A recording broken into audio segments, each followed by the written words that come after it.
Hello, everyone, and welcome to another Deconstructing Leftist program. On today's show, I'm going to be deconstructing an atheist by the name of Brandon, who has a channel that's called Mindshift. I actually had a viewer of my channel ask me to go back and look at this particular video by Brandon and to respond to it. He had seen my response to another atheist video and wanted me to respond to Brandon's video because it's on a similar type of topic. And so I agreed to do it. I told him I'd make it a priority to go back and look at it. It turns out it was a video I actually had already seen.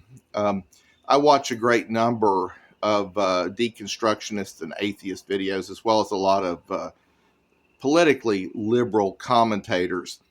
And very few of them I have done responses on simply because I've only got so much time to do them. But I did go back and do it for this viewer. And that's what I'm going to do now. I'm going to go back through and talk about this video, which the topic was why deconstruction hurts, the ache after faith. And I actually put out a video also not long ago where I was talking about how that nothing good comes out of deconstruction. It's nothing but harm. There's absolutely no reason to do it. You're just going to bring a lot of hurt and suffering on yourself. There's nothing good at all that's going to come from deconstruction. And I gave reasons why. And so I'm going to respond to this video by Brandon. And honestly, I feel like that his video just backs up what I've already said, or a lot of it. He still tries to claim that there's value in deconstruction, but a lot of the things that he's saying about the hurt that it caused, again, it just goes back and backs up what I've already said. So I'm going to go ahead and get into that in just a moment. But before I do, I actually had created a theme for Brandon. I've never done a video about him up to this point, but I knew I was planning to do some in the future. So I have a little theme song for him, and I've got a little clip of that, and I'm going to go ahead and play that for you before I get into the actual message. So let's go ahead and listen to that. I'm a fool, a mind shift away from what I do. From heaven's gates to atheism, I'm free to choose. No longer bound by dogma, I find my own way. In basing doubt, I let my spirit play. I'm a fool, a mind shift away from what I knew. From heaven's gates to atheism, I'm free to choose. No longer bound by dogma, I find my own way. Embracing doubt, I let my spirit play.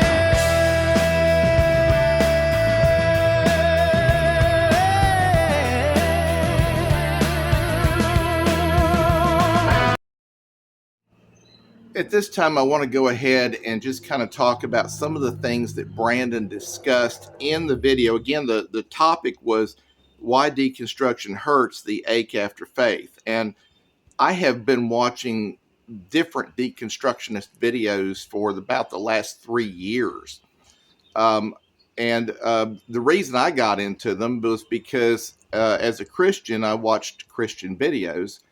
And because people use tags to send their videos to a certain audience, apparently Christian deconstructionist videos were coming to me at times. I guess they had the word Christian in there. And so anyway, I just started watching different deconstructionist videos. I started with Christy Burke. I brought that up before. It was one of her videos that got to me the first time, and then I've been watching other ones. And I have spent a lot of time, Brandon would call it doing the work. I guess you could even say I've done some what you would call deconstruction in the sense that I did look into a whole lot of their claims. I've looked into all their claims. I've looked into their claims about why Noah's Ark supposedly couldn't have happened, why the Genesis creation account is wrong, supposed issues with two different creation accounts, which there are not. I've already explained that on another video, why Adam and Eve supposedly weren't real people. I mean, I've watched the whole thing. I've been watching all this stuff, and then I even went back and spent time looking into Darwin's theory of evolution. I went back and looked at what they were teaching about the Big Bang. I've looked into all of this stuff. And so I have spent a great deal of time on it, even wasted a lot of time with a stupid book that I read in its entirety called Sapiens, because people kept telling me that there was a couple of them that came out and said that that book caused them to lose their faith. So I even went back to that, and not a single thing have I found impressive. I haven't found anything that's convincing to me that God's not real based on anything that they've said. All I've ever seen is a bunch of theories, stuff they claim that the history, that the real history, supposedly according to them, is at odds with the Bible. Well, what if the Bible's history is correct and theirs isn't? I mean, you can't go back in a time machine and prove it. They use scientific theories and they claim like they're facts. You know, they'll even admit that with science, it's subject to change. But, you know, whatever happens to be the latest thing that they find a consensus on, and if they can find that they have a peer-reviewed article somewhere, that's supposed to be it. Doesn't matter whether they can prove it or not. It's whatever it is today. And if a year or two from here, it changes again, and the consensus is different, then suddenly that's the facts. It's not a theory anymore. It's a fact to them.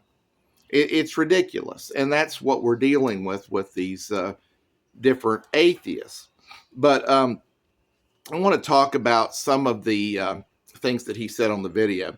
And he was actually answering a question for somebody, I'm assuming, that wrote him.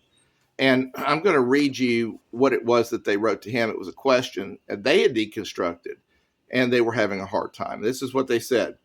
They said, as a recent deconstructionist, I've really been struggling with missing being part of the Christian community. Even though I know logically it's false, I can't help miss when I did belong. Have you ever experienced this in your deconstruction? How did you get past it, if so? Now, I want to point something out. They're saying that logically they know it's false. And I would ask the question, how do you know that logically? If you know it logically, then what you're probably telling us is that you went back and you looked at the science and the history and all that stuff according to what people are telling you.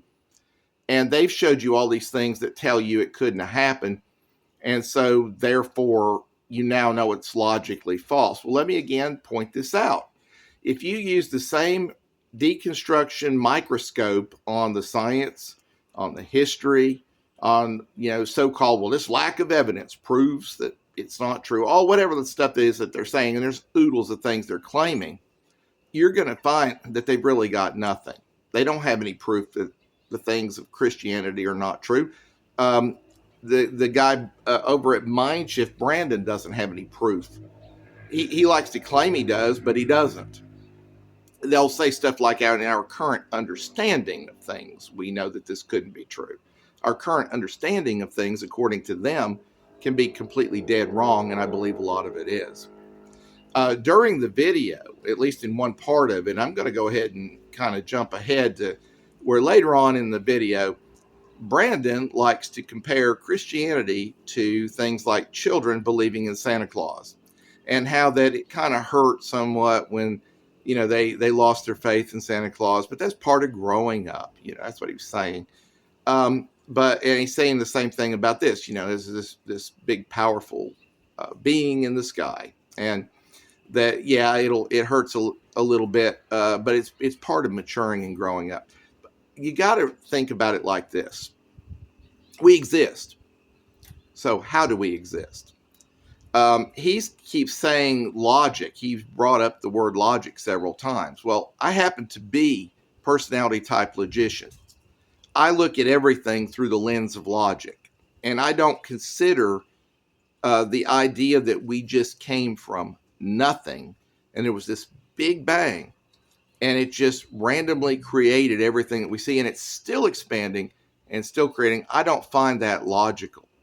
I also don't find it logical to believe that we evolved from microscopic sea creatures. And Brandon, who now thinks he's more of an adult and more mature than us, backward Christians, Brandon over there believes the science. So that means he believes that we evolved from microscopic sea creatures. So he's saying it's immature to believe in the Bible, but it's more mature to believe in these things. And I got to thinking about something that I enjoyed when I was a child, and it was a movie. Um, I actually really enjoyed the Don Knotts movies. He made several movies after he had left the Andy Griffith Show, and I've seen all of them. And of course, I've seen all the episodes of Andy Griffith, like so many people have. It was a very popular show. I didn't see Andy Griffith first run, but I did, watch the reruns over the years. I still watch them sometimes. But Don Knotts became a movie star at a certain point, and he did several good movies. And here's one of the films that he did, and I thought you might enjoy looking at this. It's called The Incredible Mr. Limpet. Now, when I was a child, I really loved this film. It was really funny, and it was all based on the scientific belief of how we got here. He was going around. He loved fish, and he believed that he had evolved from a fish to a man. It happened over a long period of time, but nevertheless, he believed he did. And of course, the way that the movie portrayed it, he kept wishing and wishing and wishing that he could become a fish, and he got his wish. And you see the picture here. You see him going backwards. He's supposed to have been going back from the man to the fish. Movie Incredible Mr. Limpet. I haven't seen this film in years. Maybe I'll go back and rewatch it. It's a fun movie, but just like, he wanted to compare it, Brandon does, to Santa Claus. When we were children, we used to believe that. I loved all those cartoons about Santa Claus is coming to town and all that stuff. Even now as an adult, I still can go back and enjoy some of those classic cartoons, like that. One of them I always used to enjoy was that one about the night before Christmas. It was the one with the clockmaker and all that, with the mice, and it was the night before Christmas. And I always liked that. It was an old Rankin Bass cartoon. But I don't really believe that it's true anymore. I've outgrown it.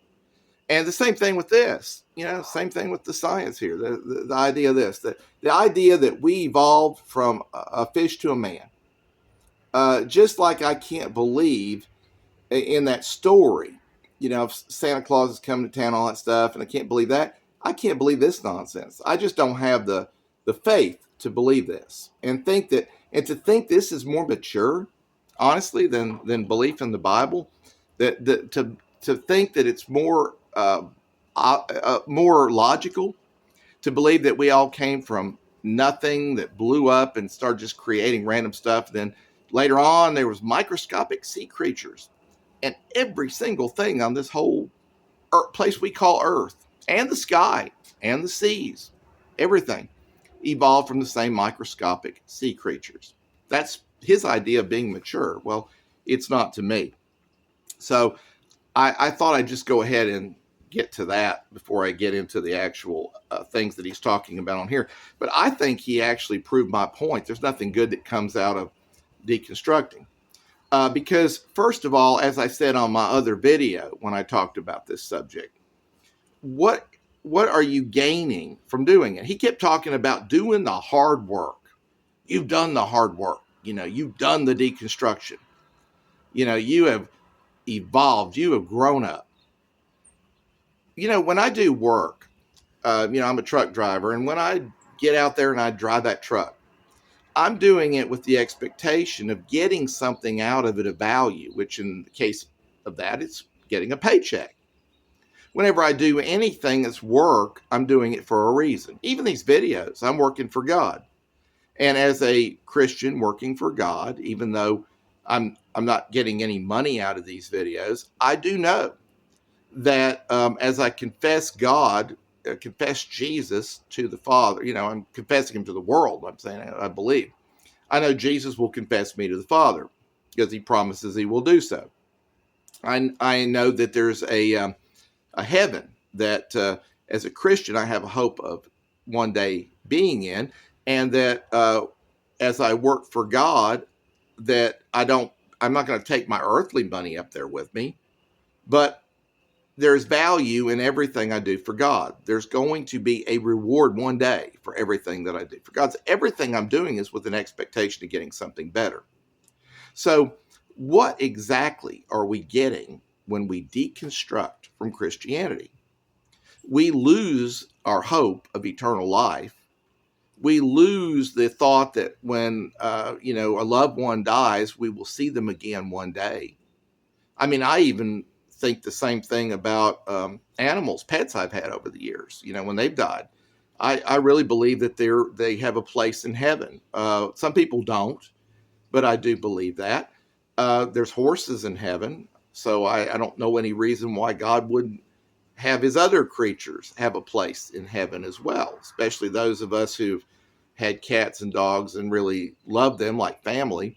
I believe that too. And I certainly believe that, my father who died a few years ago is in heaven. My aunt, uh, people I worked with that have passed on over the years. And I believe that the ones that had faith are in heaven right now, and I'll get to see them again. And even people I've never got to meet that I've wanted to, that were people of faith, I believe I'll meet them one day in heaven. So, what do I get for all this hard work of deconstructing from Christianity? What do I get from it? The atheist's best hope is that when you die, it's the end. It's eternal unconsciousness. That's it. That's the best they can hope for. The worst thing that could happen would be that they lift up their eyes in hell. Now, they work so hard. They put in the hard work. They do everything they can to get to the point where they don't fear hell anymore. And I've seen that with different atheists too. They talked about, I've seen some of them actually say they go through times where they do have some fears about whether or not, what if they're wrong. But they just keep doing that hard work and they keep pushing forward until they get to the point where they don't fear that anymore. But what do they get? There is no eternal life for them anymore. This life is it. It's as good as it's ever going to get. To me, that's not worth it. They claim it is, but to me, it's not worth it. Something else that Brandon kept saying through the whole thing, he said, he even compared leaving Christianity to why you wouldn't want to go back. He actually compared it to a drug addict who gets free from drugs, and they miss the high that they got on the drugs, but they know that the drugs were harmful to them, and now they're in a better place because they're free from the drugs. And he keeps on saying that Christianity is somehow, it's false and harmful, but I kept also hearing him talking about all these wonderful things that, things that are value with religion. He was talking about it from community standpoint, stuff like that. He kept talking about that, but he also kept talking about generically, he kept saying it's harmful. He barely went into some kind of thing about people being hurt. Well, my goodness, people get hurt all the time that are not religious at all. People hurt people. People say things that are cruel and unkind. People believe things that I'm sure Brandon doesn't agree with without being religious at all. I mean, I've already pointed out, they always like to say, about how the Christians, the evangelical Christians, don't believe in things like supporting LGBTQ. Well, let me tell you, there's a lot of sinners that don't either. There's a lot of sinners that hate people that are just different from them for no other reason. And Christians, wouldn't go out and kill somebody over it, but you've got like Matthew Shepard, some guy who just hated homosexuals, kills him. It's just a senseless murder. And so, the idea, well, everybody is going to suddenly be all tolerant, liberal, progressive. They're going to think like Brandon, he thinks. No, they're not. Because there's a lot of people that don't believe like that, and they're not going to no matter what. So if he's not talking about the political side of it, and maybe, maybe not believing in equality of the sexes, there's a lot of men that don't believe in equality of the sexes that are not Christians. That's not uncommon at all. So why does Brandon over here, is that the kind of thing he's talking about being harmful? Because again, you don't have to be Christian to believe in the idea that we prefer a patriarchal society and think it's better. You don't have to be a Christian to believe that. A lot of men that believe like that. There's women that prefer going back to the old ways. And it's not always on just religious grounds. They just think that that lifestyle is better, works better for them. So I'm not sure exactly what he keeps talking about. Every time he keeps saying it's harmful. Religion is harmful, he says. I absolutely don't agree with that. And I would be just as conservative politically if I wasn't a believer. If the deconstruction stuff that I've watched for the last 3 years had changed my mind about God, I'd still be just as conservative as ever because I believe philosophically very much like Ayn Rand does. And my belief is that if I'm an animal, then I'm looking out for number one. I'm not concerned with getting in a fight for other people's rights because that doesn't make any sense. I'm just going to eat, drink, and be merry and be as happy as I possibly can in my own self. And I'm not going to be worrying about other people at all. We're just animals, So I don't know exactly what Brandon's talking about on that when he says that religion's harmful. I don't get that at all. But he went on and he said when this person was talking about missing it and feeling lost and all that, he said that this is part of the process. He says you've done the hard work intellectually. He says you lose one life and then you have to rebuild. And then he said some of the things he said it was exciting and that you now have autonomy over your life. Well, my goodness, I don't have full autonomy over my life. I wouldn't anyway, because we're still living in a society with a bunch of laws and a bunch of people that require things of you all the time. I don't have total rights to do anything I want, make any decisions that I want. So, I mean, that's not true. Nobody has that kind of freedom. I hear about all these women going off about, bodily autonomy when they think it's okay to murder their child, their unborn baby. Nobody's got perfect autonomy or over their own body. These same people that were complaining about that were fussing about people that didn't want to vaccinate their children in South Carolina for measles, and people were getting the measles. These people think it's, in the name of bodily autonomy, they should be able to kill their unborn child, but yet they're over there like it's a disease. You don't want to get the measles, but most people survive the measles. So, it's okay to take away your rights there, but, kill a child. That's the way they are. They're totally illogical. Nobody's got that kind of rights. Even suicide's illegal in most places. They'll put you in a mental institution if you try to harm yourself. So, no, we don't have those kind of rights like what they're claiming we do, but that's what they claim. So, again, what's he talking about here? I don't know. I don't know anybody that's got all that. But he kept talking about all these different things he did lose, and he acknowledged it, and some of the things that hurt. And he said that everybody in his life's a Christian. And so, he's lost a lot of the relationship issues. The relationships are much tougher now. And I even have to ask this question. If he is so grown up and everything's so logical that he's saying, then I have to ask, why didn't they all change with him? I mean, I'm sure they've heard his arguments. Why didn't they convince them? Why didn't they convince me? Why is it that atheists, for all the stuff they've been spewing, only make up 4% of the population of the United States of America? And if you even throw agnostics in there, it's about 9% between the two of them combined. Whereas 68% of Americans claim to believe in Christ.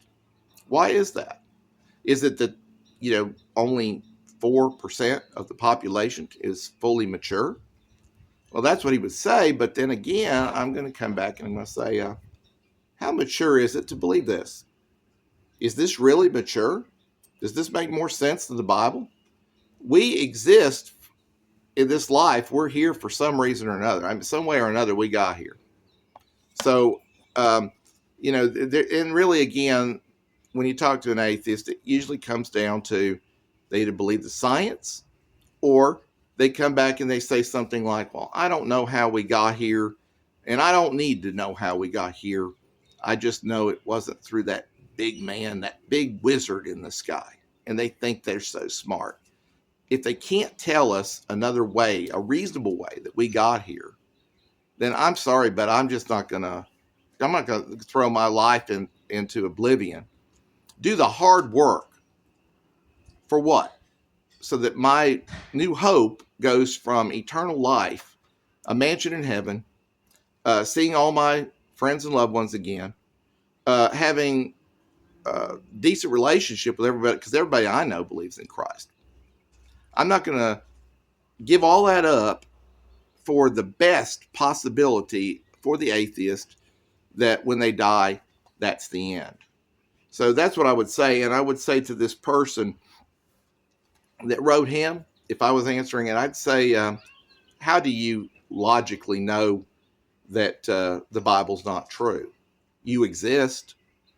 Does it really make more sense to believe this or to believe the Bible? I've read the Bible way over 20 times. I can tell you it makes plenty of sense. Tells us where we came from, tells us where we're going. You can even find out why things are happening like that. You can even look at it and see why that suffering happens, that there's a reason for everything. Everything is about taking us from the beginning in Genesis to the new heaven and the new earth, and it's going to require sometimes people to go through bad things. But for the Christian, we have a hope that when this life is over, we're going to spend eternity with no more suffering, no more death, no more sorrow. It's all going to be good. But for the atheist, the best they can hope for is eternal unconsciousness. That's the best.